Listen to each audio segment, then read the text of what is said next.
innallaha wasi'un alim. Gitu kayak masuk gitu masuk. Kamu nggak tahu sob, aku ini wasi'. Kamu nggak tahu aku ini alim. Bukankah kamu aku berikan perguruan tinggi sedangkan rumahmu masih tanah? Betul Pak. Wallah, ketika saya punya perguruan tinggi pertama, rumah saya masih tanah. Masih tanah, keramik nggak ada. Haji Adib tahu itu. Belum lahir malah. Belum ada mas saya. 2001 kok. Enggak, 2004. Oh masih tanah juga betul. 2004 tuh masih tanah. 2005 Haji Adib ke rumah saya masih tanah. Belum keramik. Lalu Allah mengingatkan saya, Sof, lupa ya. Aku memberikan kamu perguruan tinggi yang pertama dan aku berikan lagi kamu perguruan tinggi yang kedua. Yang kalau selembar itu dijual, harganya selembar itu 2 miliar. Kata Allah apa? Apakah aku perlu dulu menjadikan kamu S3? Lalu Assalamualaikum warahmatullahi wabarakatuh. Para pemirsa, semakin lama orang mengikuti cerita-cerita Yusuf Mansur, lalu ditambah dengan perimbangan gitu.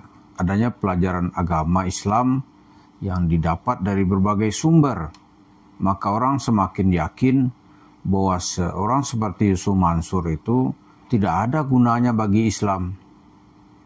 Bukan hanya Yusuf Mansur, ustadz-ustadz yang berdiri sama atau sejajar dengan Yusuf Mansur itu nggak ada gunanya. Jadi kerjaannya itu setiap ada event pastilah bertujuan mempelorotin duit dari jemaahnya, ya kan, duit umat itu aja, nggak ada ya apakah itu namanya sedekah, ya kan.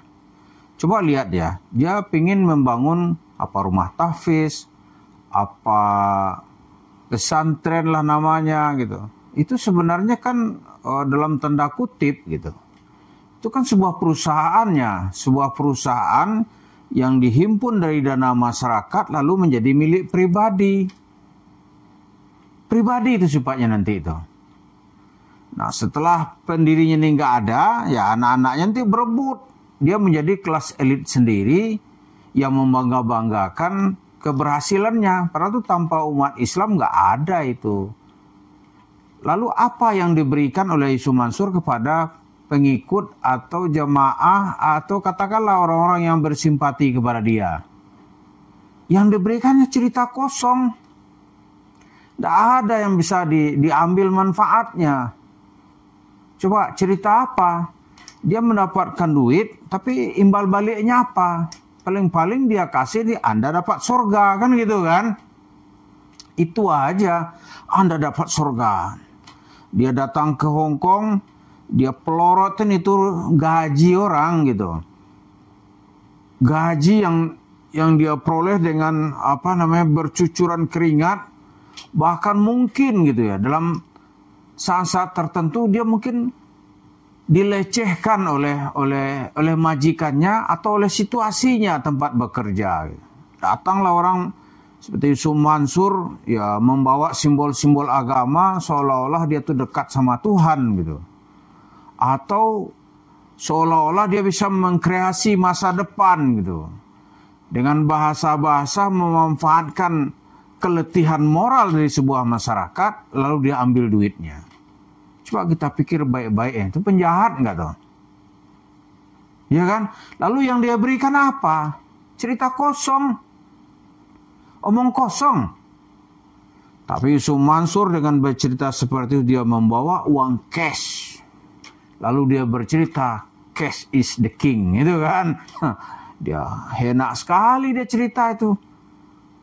Ana sudah dikasih tahu oleh Allah. Padahal itu bohong gitu. Bohong aja.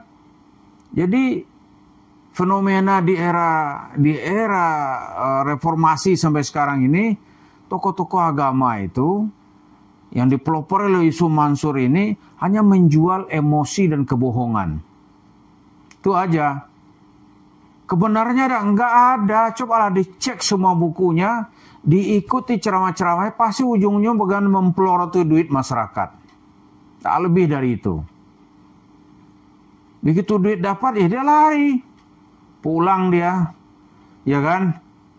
Pulang dia dalam semangat sembriwing, gitu orang Jawa nih. Lalu dia beli tanah, dia bangun di situ tuh, ya, cerita franchise warung steak and shake. Itu yang tertinggal, yang kenapa kita sorot. Tapi ada juga yang sana yang sudah gulung tikar, banyak juga usahanya.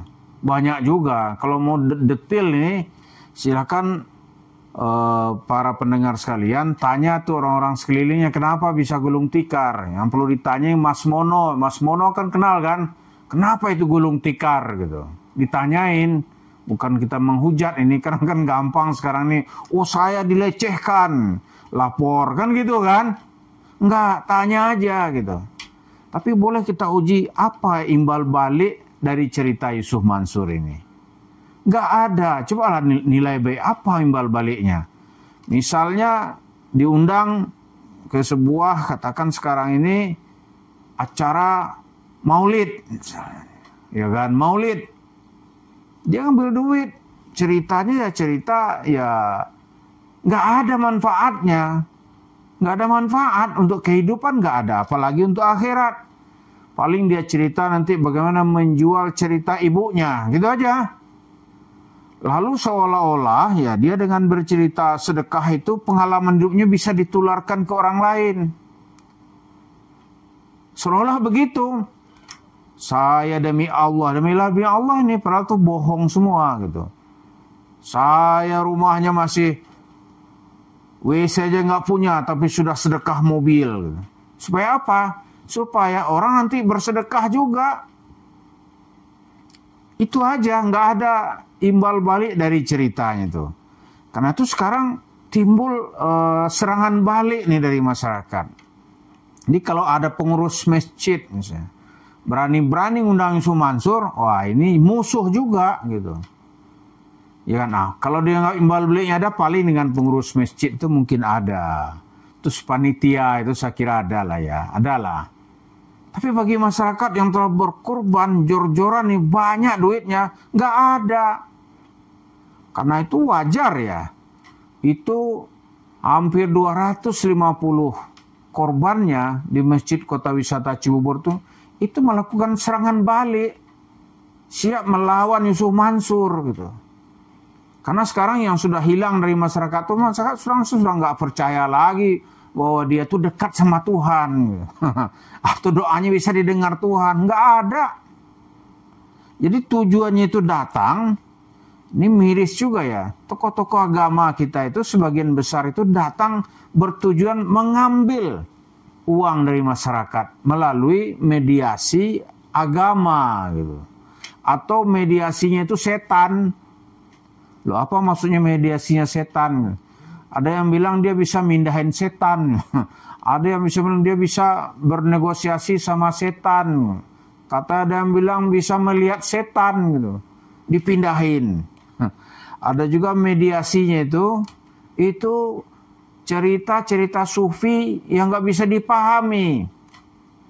Wow, misalnya ya, ada seorang Habib, katakanlah begitu. Kita panggil aja lah Habib. Ana melihat Nabi. Mulutnya kemat kamit itu kan, wallahi raitu rasul fi zawiyah, raitu rasul fi zawiyah. Sudah tuh dia pura-pura uskut khalas, Rasul bersalim alaik, Rasul mengucapkan salam kepadamu. Nah orang yang terpesona dengan cerita ini Allah, tapi lama nanti duitnya hilang gitu. Ini fenomena agama atau tokoh agama menjual cerita agama ya untuk mendapatkan uang. Kita sebut tuh penjahat, mungkin orang keberatan ya, tapi terserahlah. Atau kita sebut ini penipuan gitu. Apa imbal baliknya? Nggak ada. Benar nggak dengan cara itu orang masuk surga gitu? Kalau kita pakai terminologi yang benar itu, ya orang kan masuk surga itu kalau dalil-dalilnya benar, kemudian caranya juga benar, itu hasilnya benar. Tapi dalilnya nggak bisa dipertanggungjawabkan. Caranya nggak ada mengikuti yang diajarkan oleh Rasulullah. Benar nggak hasilnya? Mayoritas ulama mengatakan tidak, itu tidak benar. Jadi apa yang dilakukan oleh Yusuf Mansur orang makin sadar sekarang ini hanyalah kiat dia atau tip dia untuk meraup duit dan mempeloroti duit masyarakat. Lalu yang dia berikan apa? Nggak ada, kecuali cerita dusta. Pulang dari sana Yusuf Mansur berpesta pora, warung steak and shake-nya bertambah banyak. Tapi ingat, sekarang orang tidak mau lagi ditipu berkali-kali, maka karena itu di mana-mana sekarang Yusuf Mansur itu ibaratnya nih dibuang ke laut, ditenggelamkan, tidak boleh dia ada dan muncul lagi. Terima kasih. Assalamualaikum warahmatullahi wabarakatuh.